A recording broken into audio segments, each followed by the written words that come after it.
하나님 말씀을 보시겠습니다.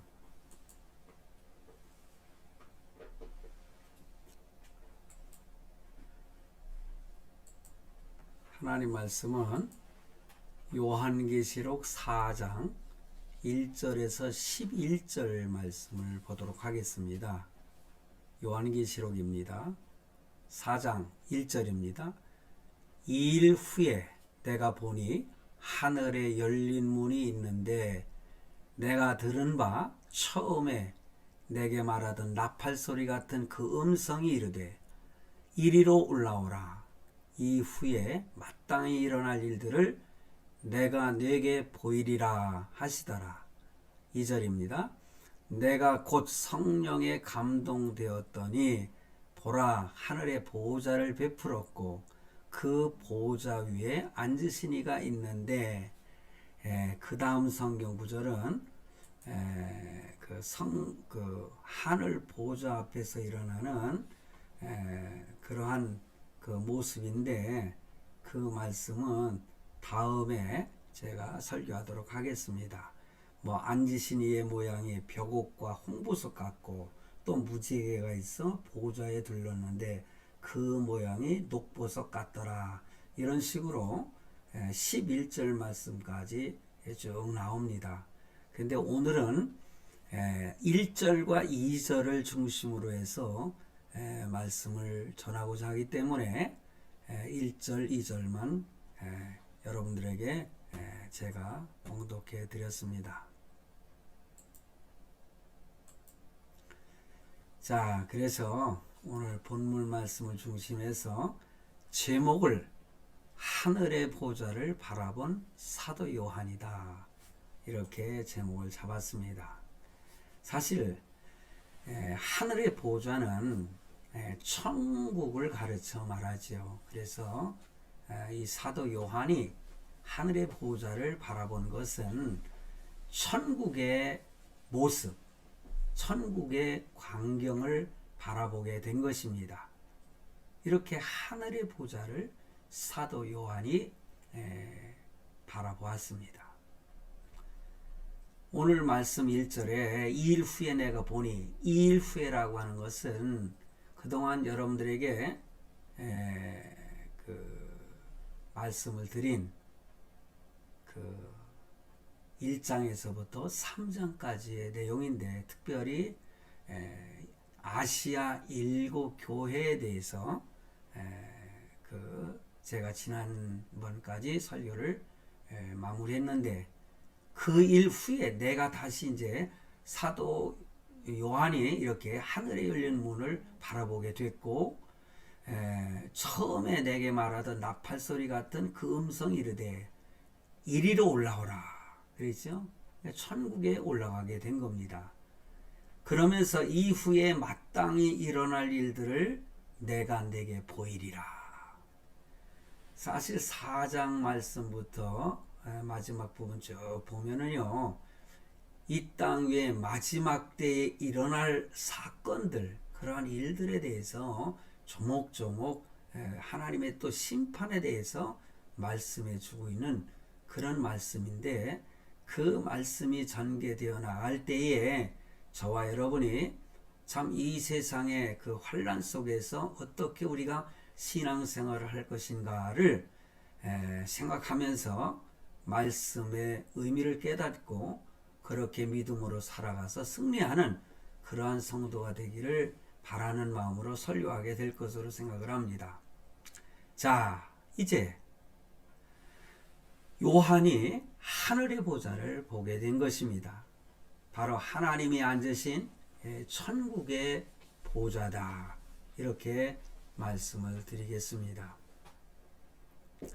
참으로 이 세상에 살면서 천국을 볼 수 있다는 것은 얼마나 영광스러운 일이겠습니까? 그리고 흔한 일이 아니지요.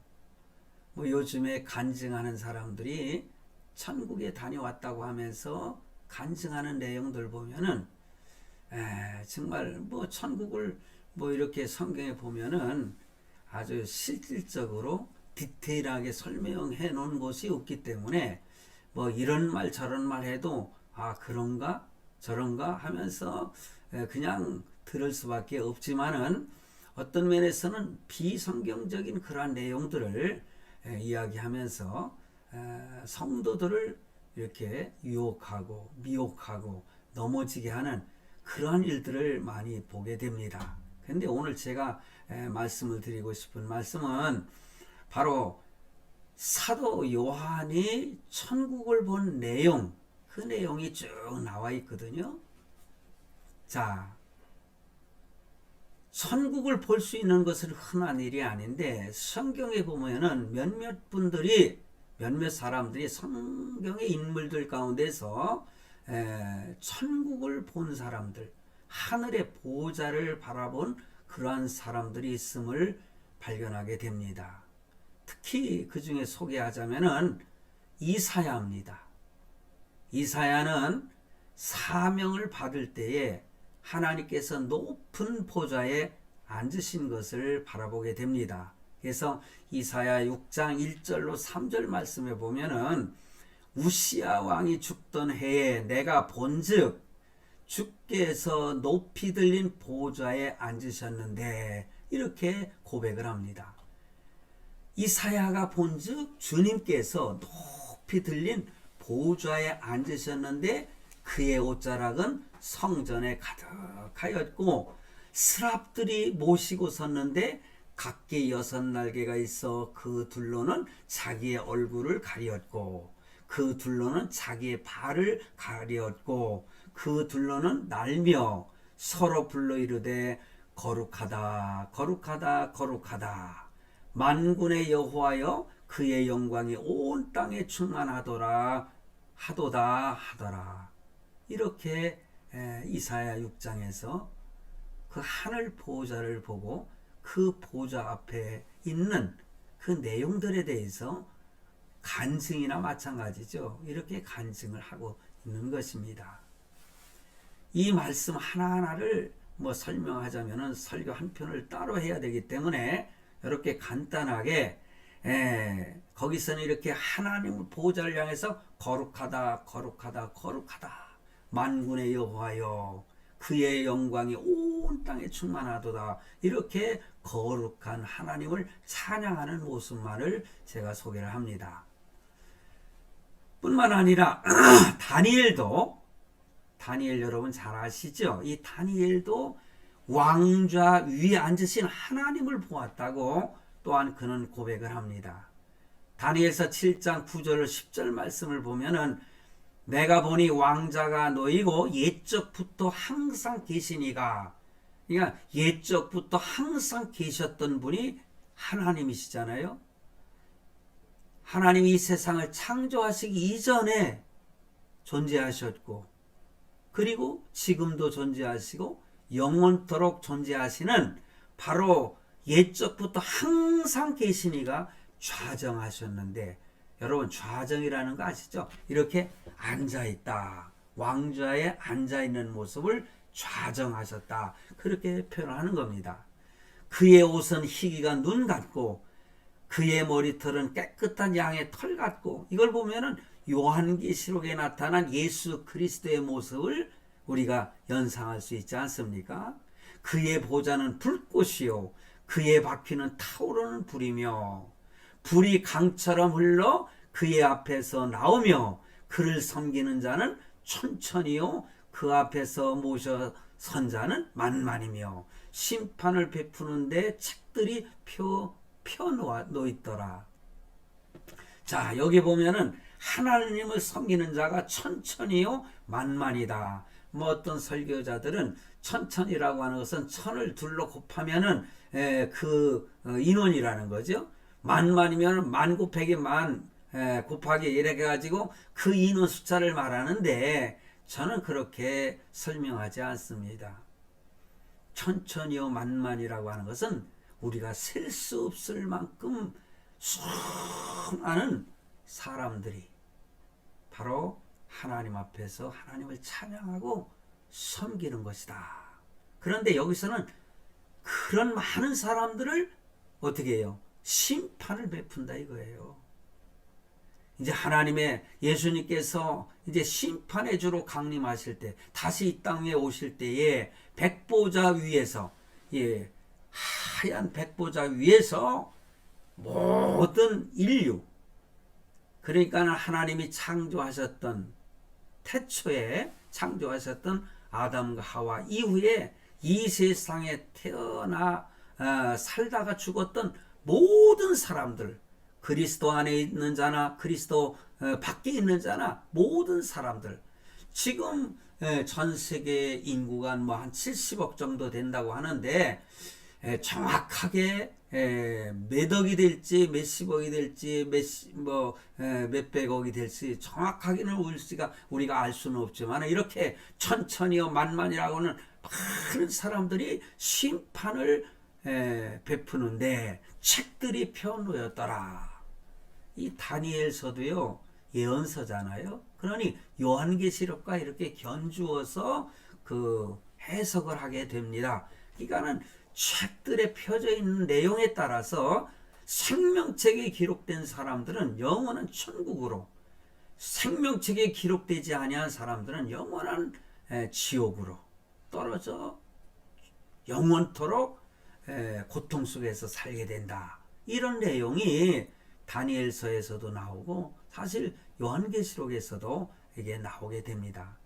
그래서 오늘 제가 요한계시록을 계속 설교하면서 이제 4장부터 제가 말씀을 드리는데, 그 4장에 나오는 말씀은 이 천국의 모습이잖아요. 하늘의 보좌를 보았다는 거, 그리고 천국의 모습이 나오는데, 자, 여러분, 이렇게 오늘 보좌에 나타난 사도 요한도 하늘의 보좌를 보았다.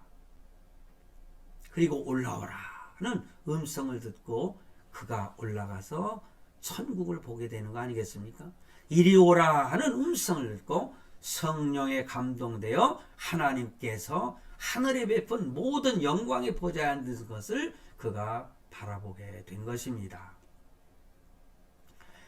뿐만 아니라 뭐 성경에 여러 사람들이 있지만은 뭐 신약에 와서는요, 여러분 스데반 집사도 그가 돌에 맞아서 이렇게 참 순교할 때에 그가 눈을 떠 영안을, 실제 우리의 육신의 눈으로는 볼 수가 없죠.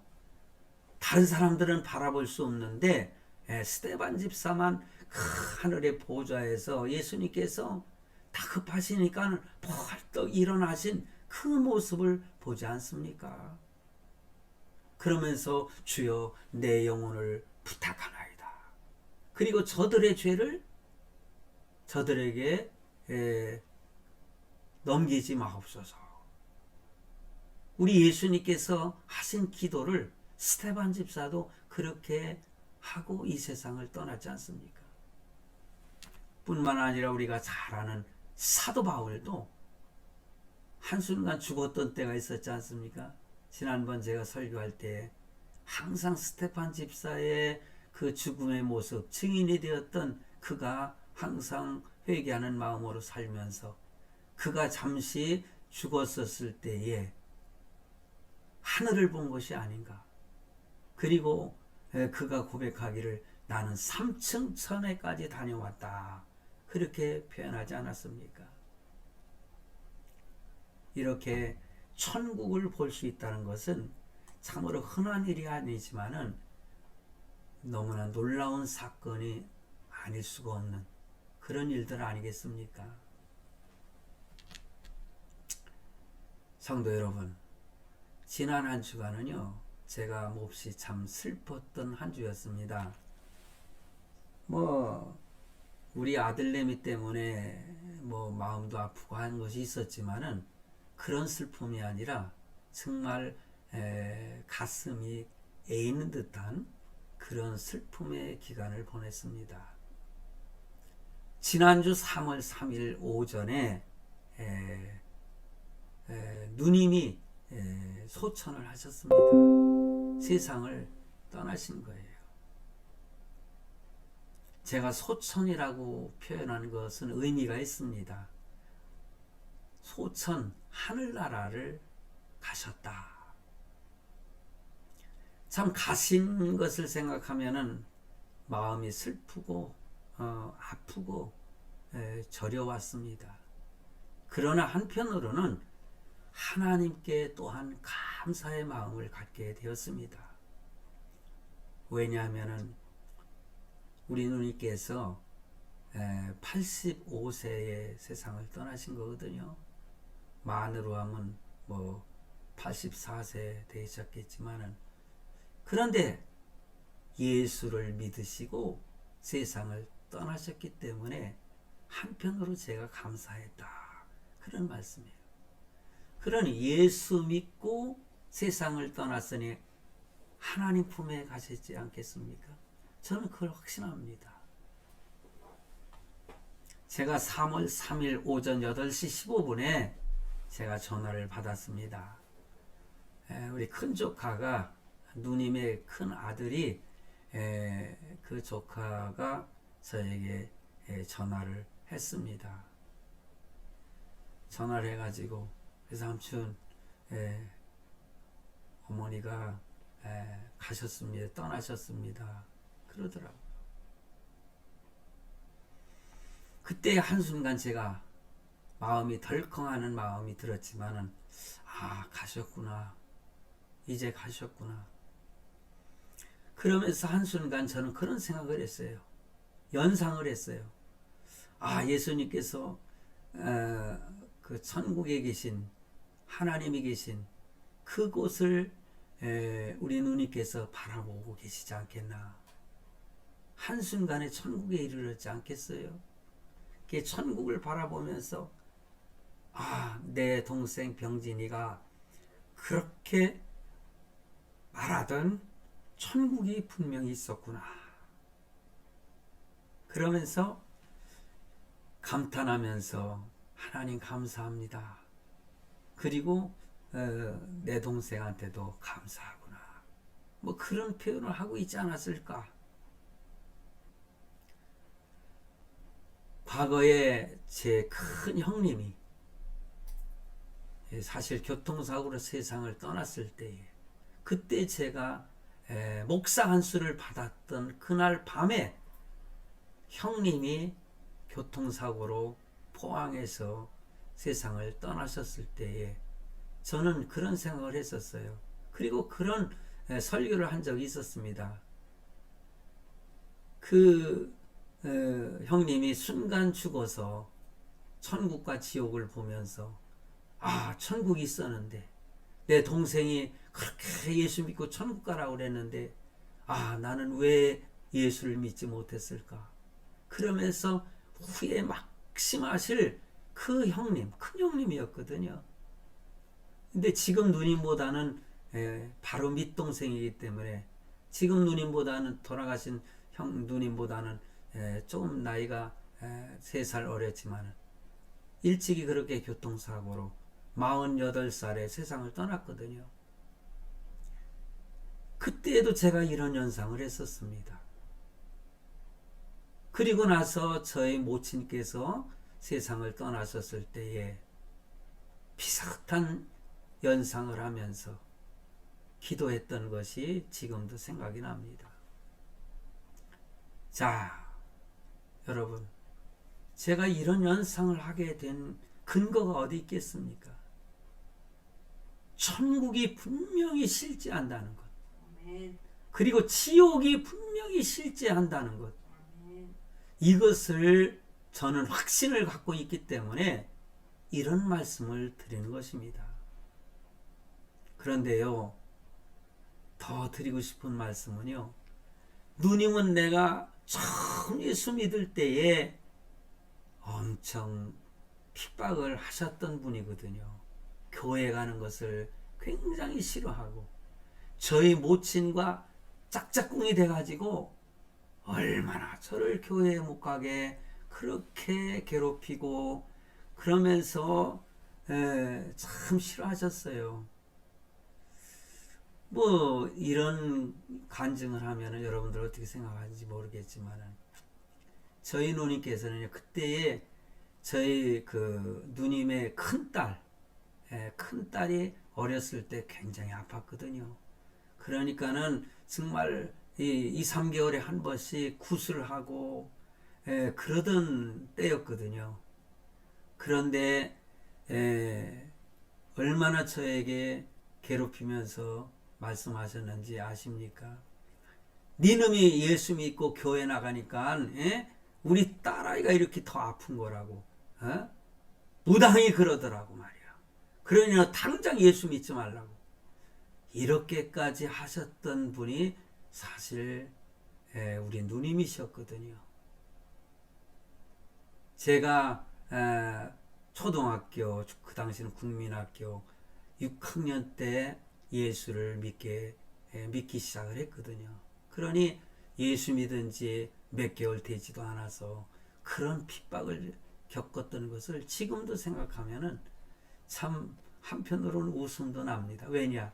그렇게 핍박하시던 분들이 다 예수 믿고 저희 모친도 권사님이 되셨고 저희 누님도 권사님으로 세상을 떠난 걸 생각하면은 너무너무 감사하지 않습니까? 저희 어머니께서 어느 정도 핍박을 하시는 거 아니. 제가 참 주일날이면은 뭐 가지 말라고 그래도 예배당에 뛰어가고 어린이 예배 참석하기 위해서. 그러니까 어느 날은 딱 어머니께서요 저 방으로 들어오시더라고요. 너 좀 거기 앉아. 그래서 제가 앉았습니다. 그런데 어머님 오른손에는 부엌칼이 들려 있었어요. 그 부엌칼을 딱 이렇게 놓으시면서 탁 놓으시면서 병진아 너 오늘 교회 갈래 안 갈래? 저는 아무 말 안 했습니다. 그러면서 떨지도 않았어요. 설마 어머님이 저걸로 날 죽이랴. 사실 그렇지 않습니까? 그게 어머님이 하시는 말씀이 너 오늘 교회 가면은 너 오늘 내가 너 죽이고 나도 죽을 거야. 그래서 저는 간단 말도 안 하고 그냥 가만히 묵묵히 멍하니 그냥 멍 때렸죠. 뭐 이렇게 어머님을 쳐다보고 있었어요. 그랬더니 한참 계시더니 그냥 칼을 들고서는 그냥 나가시더라고요. 그래서 슬금슬금 이제 조금 있다 나와가지고 어머님이 나를 보는지 안 보는지 살피다가 예배당으로 달려갔던 그때의 기억이 지금도 생생합니다. 제가 간증하면은 수없는 간증이 나옵니다. 이런 일 외에 엄청난 일들을 제가 경험을 했거든요. 자, 그런데 그 어머님도 예수 믿고 구원받으셨고 저희 누님도 그렇게 교회를 못 나가게 하던 그 시골에 있는 내가 처음 나갔던 교회에 그 누님이 나가셔서 권사님까지 되실 거 아닙니까? 그리고 제 조카들도 거의 다 예수 믿고 얼마나 열심히 신앙생활하는지 몰라요. 그러니 한편으로는 마음이 참 저리고 아프지만은 한편으로는 감사한 마음이 있었다. 그런 말씀을 드리고 싶은 겁니다. 자, 여러분. 혹시 천국과 지옥을 말하면은 어떤 신앙 초보자들에게만 하는 말로 혹시 치부하시는 분들 없습니까? 아이, 천국 얘기, 지옥 얘기할 건 전도할 때나 사용하는 말씀이지. 그리고 신앙의 초보자들에게만 할 얘기지. 믿음 생활 10년, 20년, 30년 평생을 신앙생활한 나에게 뭐 천국과 지옥을 얘기할 이유가 있겠냐? 그런데요, 내가 보니까 경험해 보니까는요, 10년, 20년을 믿었어도요, 천국의 실체를 믿지 못하는 사람들이 있더라고요. 여러분 믿으십니까? 아멘 하실 수 있습니까? 마지막 순간에 죽을 때 보면은요, 그 평생을 예수 믿고 장로까지 됐는데도 제가 어느 분의 제가 잘 아는 분의 간증을 들었어요. 그분은 거짓말 하실 분이 아니거든요. 온양에서 어떤 장로님이 돌아가셨는데 그 장로님이 돌아가셨을 때에 뭐라고 하는 거 아니? 하나님이 어디 있느냐? 예수가 어디 있느냐? 그러면서 오히려 예수님에게 저주하면서 세상을 떠나셨다는 거예요. 그분이 구원받았겠습니까? 평생을 예수 믿었어도 마지막 부분에 가서 예수님을 부인하고 죽으면은 그건 지옥에 가는 거예요. 그런데 평생을 예수를 믿지 않았어도 정말 마지막 몇 시간을 남겨놓고 복음을 받아들이고 정말 이렇게 예수 그리스도가 살아계시다는 사실을 왜 내가 믿지 못했는가? 눈물 콧물 흘리면서 회개하고 돌아가시는 분도 있어요. 그분은 하나님께서 구원하시지 않겠어요? 여러분, 예수님께서 십자가에 달렸을 때 우측 강도와 왼쪽의 강도, 그 중에서 한 강도는 구원을 받았고 한 강도는 지옥에 가지 않았습니까? 천국과 지옥을 믿는 믿음, 이게 살아있는 믿음인 것입니다. 본문에 나타나고 있는 하늘이란 표현은 어떤 종교적인 이상이나 단순한 심령적인 형태를 상상하는 그런 추론적이고 추상적인 표현이 아닌 것입니다. 바로 이것은 실존하는 장소를 분명히 가리키는 말씀이라는 것을 여러분 믿으시기를 바랍니다.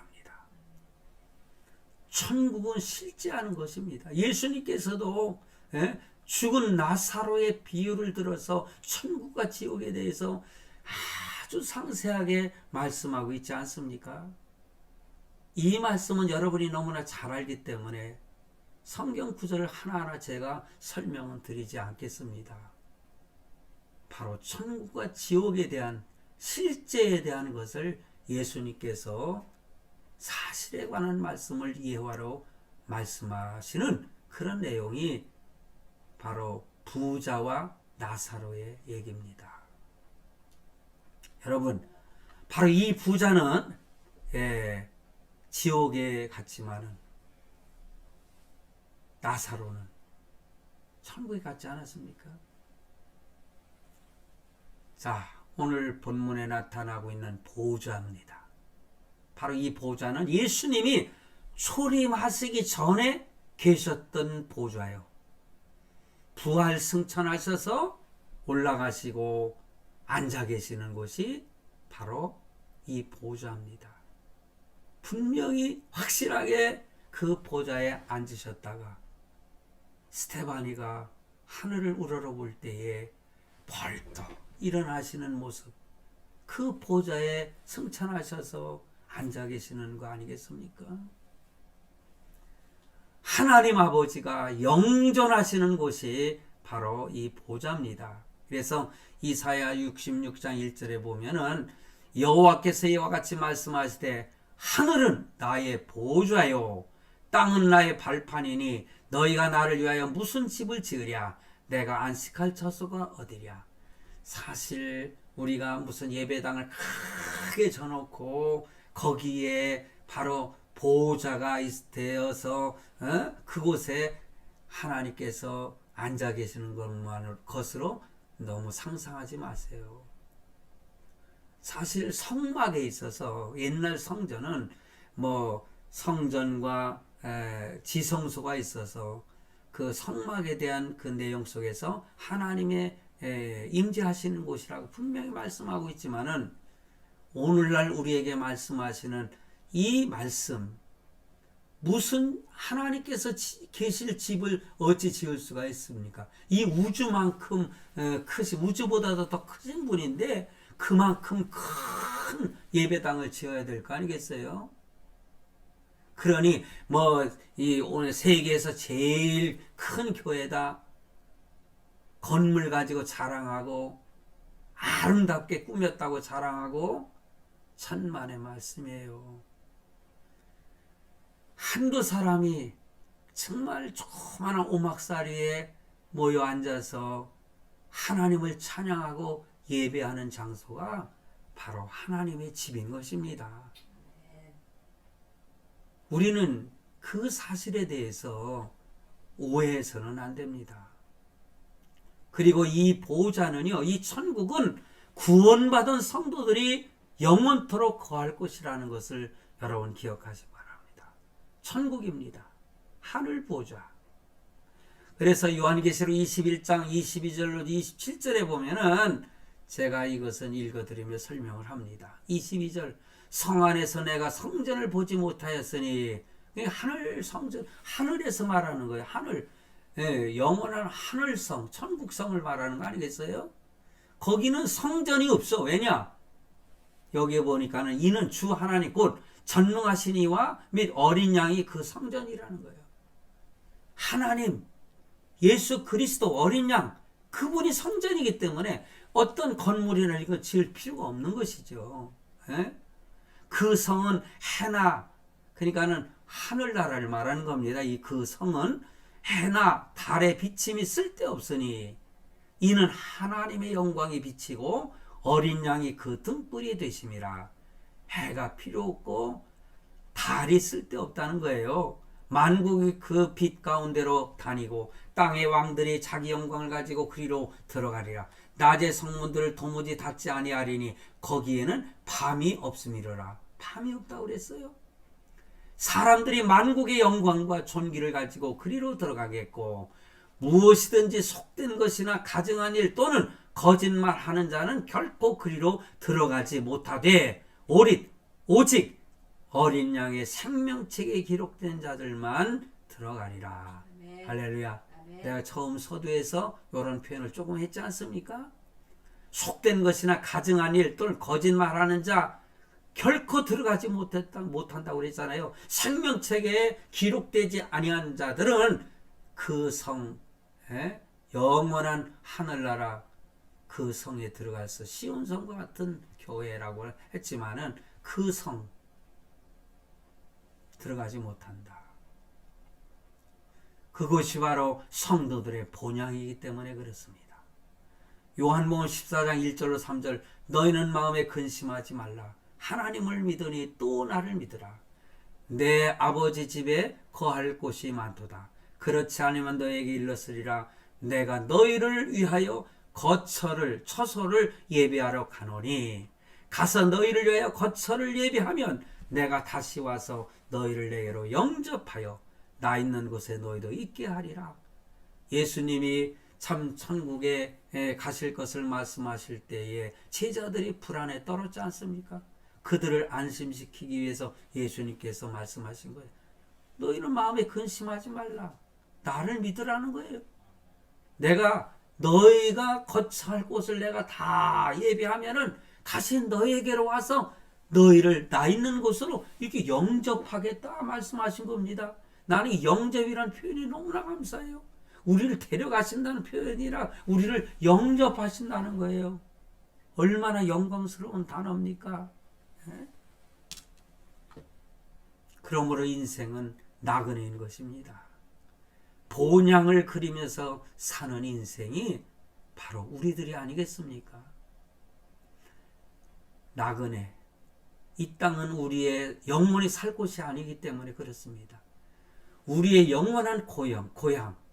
과거에는 에덴 동산이었지만 이제는 새롭게 하나님이 창조하신 나라, 영원한 하늘나라, 그것이 나의 본향인 것입니다. 창세기 47장 9절에 보니까는요, 야곱이 스스로 나그네라고 스스로를 표현을 했어요.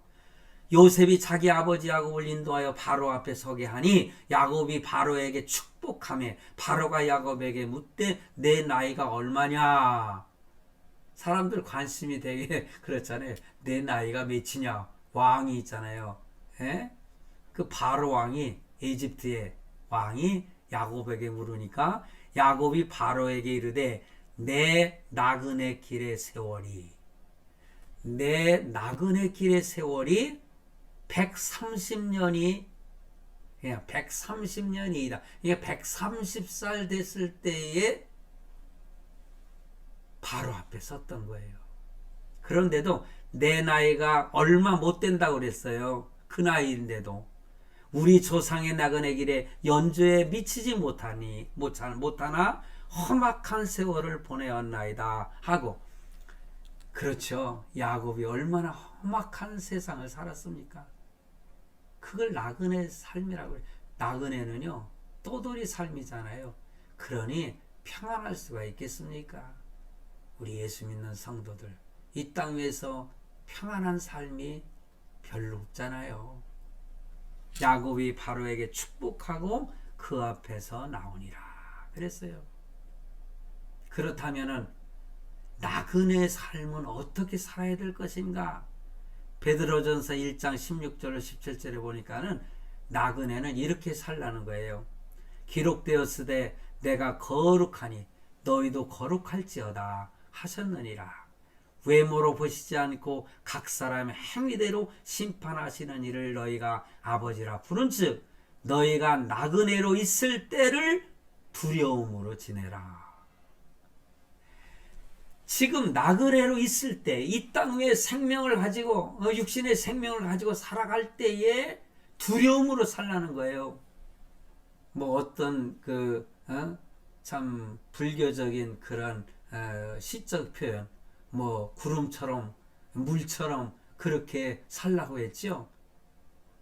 뭐 천년바위라고는 노래도 있고요. 뭐 헐헐헐이라는 그 노래도 요즘 그 트롯이 아주 그냥 인기 프로가 되지 않습니까? 그런데 그 가사들 보면은 그런 내용 있는 가요가 있더라고요. 트롯 음악이 있더라고요. 근데 물처럼 살면 안 돼요. 구름처럼 살면 안 돼요.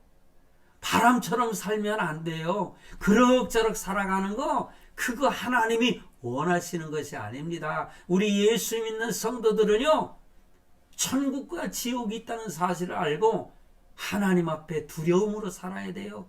그것은 지옥 갈까봐 두려움으로 살라는 것이 아니라 우리의 삶 속에 죄를 짓지 않기 위해서, 거룩하게 살기 위해서 우리가 조심조심하고 두려움을 하려는 겁니다. 그리고 베드로전서 2장 11절에 보니 사랑하는 자들아 거류민과 나그네 같은 너희를 권하노니, 나그네 같은 너희를 권하노니 영혼을 거슬러 싸우는 육체의 정욕을 제어하라. 영적으로 하나님이 기뻐하시는 삶을 따라 살라는 거예요.